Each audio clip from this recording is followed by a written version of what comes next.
अस्सलाम वालेकुम। Class BSc हमारा चैप्टर कैलकुलस सेकेंड चैप्टर चल रहा था और टॉपिक था इंटीग्रेशन। इसमें हमने कुछ टेक्निक्स कर ली थी। आज हम एक स्पेशल टेक्निक कर रहे हैं कि जब हमारे पास इंटीग्रेशन की शेप इस टाइप की होगी कि कोई भी पॉलिनॉमियल शेप है आपके पास, ऊपर भी कोई पॉलिनॉमियल है, नीचे भी पॉलिनॉमियल है, और लेकिन उस पॉलिनॉमियल में जो पावर्स हैं एक्स की वो फ्रैक्शंस में है। तो तब उस वक़्त हम किस तरह से इंटीग्रेशन करते हैं, उसके लिए हम किस तरह से सब्स्टिट्यूशन करते हैं और इक्वेशन को कैसे सॉल्वेबल करते हैं।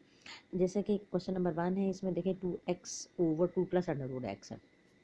तो यहाँ पर क्या है, x की पावर 1/2 आ गई। तो जब भी ऐसी सिचुएशन होगी तो आपने पहले इस पावर को फ्रैक्शन की फॉर्म में ख़त्म करेंगे। तो आपने क्या किया, इस x को वाई स्क्वायर के बराबर पुट कर दिया। यहाँ से dx की वैल्यू 2y dy आ गई। dx की वैल्यू पुट की, यहाँ पर 2 + y पुट किया, ये y/2 + y आ गया। आपने 2 ऐड भी किया और सब्ट्रैक्ट भी किया और इसको प्रॉपर फॉर्म में चेंज कर दिया। प्रॉपर फॉर्म में जब चेंज किया उसके बाद आपके पास ये वाली जो इंटेग्रल होगा ये कुछ ऐसी शेप में आ जाएगा। आपने यहाँ से सिंपली इसको इंटीग्रेट कर दिया। 1 की इंटीग्रेशन y आ गई और 1/1 + y का इंटीग्रेशन जो होगी वो नेचुरल लॉग ऑफ 1 + y हो जाएगी। यानी किसी भी रकम का डेरिवेटिव जब ऊपर मौजूद होता है तो उसका नेचुरल लॉग आ जाता है।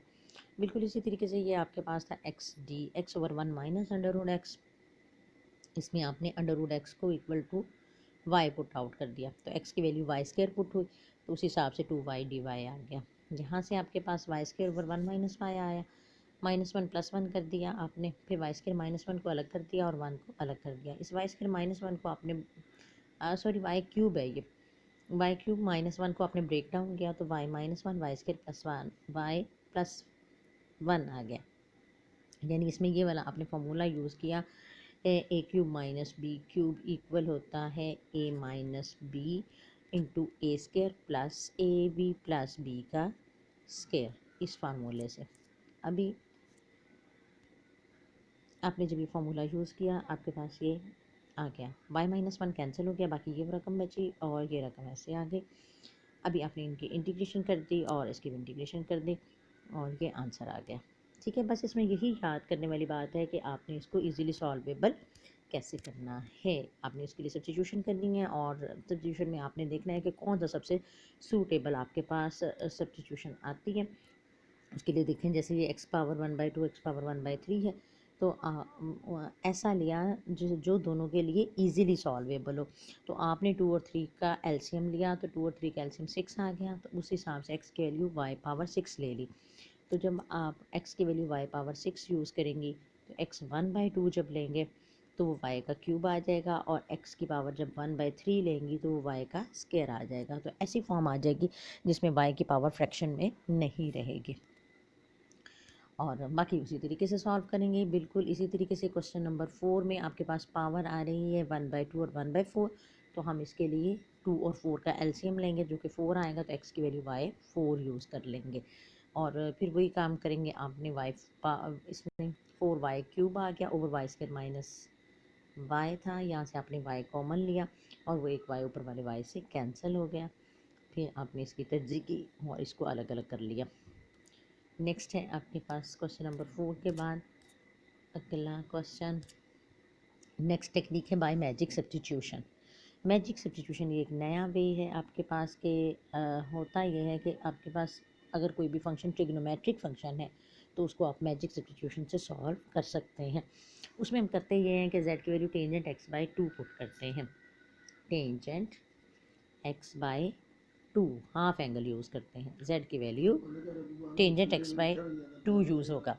इसी तरीके से cos x की वैल्यू आपने 1 - z² ओवर 1 + z² पुट करनी है। sin x की value 2z over 1 + z², tangent x की वैल्यू 2z ओवर 1 - z² होती है और dx की वैल्यू 2dz ओवर 1 + z² होती है।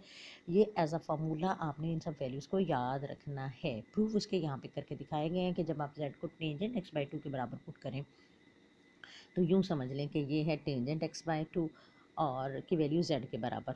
तो टेंजेंट आपके पास किसके बराबर होता है, अमूद बटा कायदा के। तो इसका मतलब अमूद z के बराबर होगा और कायदा 1 के बराबर होगा, तो z/1।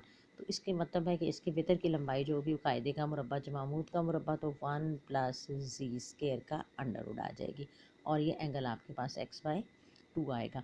तो इसी हिसाब से आप इसके कॉस एक्स की वैल्यू और सेकेंड एक्स की वैल्यू निकाल सकते हैं। कॉस एक्स की वैल्यू अब आपके पास यहाँ पे फिर ये कॉस एक्स बाई 2 की वैल्यूज़ निकलेगी, जो कायदा बटा इधर करके करेंगे। तो फिर उस पर आप डबल एंगल का फॉर्मूला लगाएंगे। ये देखिए यहाँ पे करके दिखाया गया कि कॉस एक्स इक्वल होता है 2 cos square x by 2 minus 1 के। और ये जो कॉस केयर है इसको 1 ओवर सेकेंड स्केयर क्या कहा जा सकता है। तो 1 ओवर सेकेंड स्केयर बाई 2 लिया, फिर सेकेंड स्केयर को 1 plus tangent square x by 2 कहा, और टेंजेंट की वैल्यू आपने z पुट कर दी।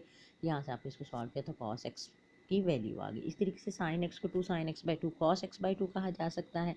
साइन एक्स बाई 2 और कॉस एक्स बाई 2 की वैल्यूज आपने पुट आउट कर दी तो ये आंसर आ गया। इसी तरीके से साइन और कॉस को डिवाइड करेंगे तो टेंजेंट एक्स की कीमत आएगी, और ये टेंजेंट एक्स की कीमत है तो आपने जस्ट इसका डिफरेंशियल ले लिया तो ये कीमत आ गई। नेक्स्ट आपके पास है D X over 2 plus sine x, और यहाँ पे आपने जस्ट इनकी वैल्यूज़ पुट आउट कर दी, डी एक्स की और साइन एक्स की। ये मैजिक सब्स्टिट्यूशन से जो वैल्यू आई थी, फिर आपने नीचे वाली वैल्यूज़ का एलसीएम ले लिया, इधर से ऊपर से नीचे वैल्यूज़ ले गए और इनको क्रॉस मल्टीप्लाई किया, ये आपके पास एज अ होल ये रिजल्ट बच गया। नेक्स्ट आपके पास ये जी स्केयर प्लस जी प्लस 1 आ गया। आपने इनको जी स्केयर प्लस जी प्लस 1 को ब्रेक कंप्लीटिंग स्केयर से हल किया। इसके लिए हम ये करेंगे कि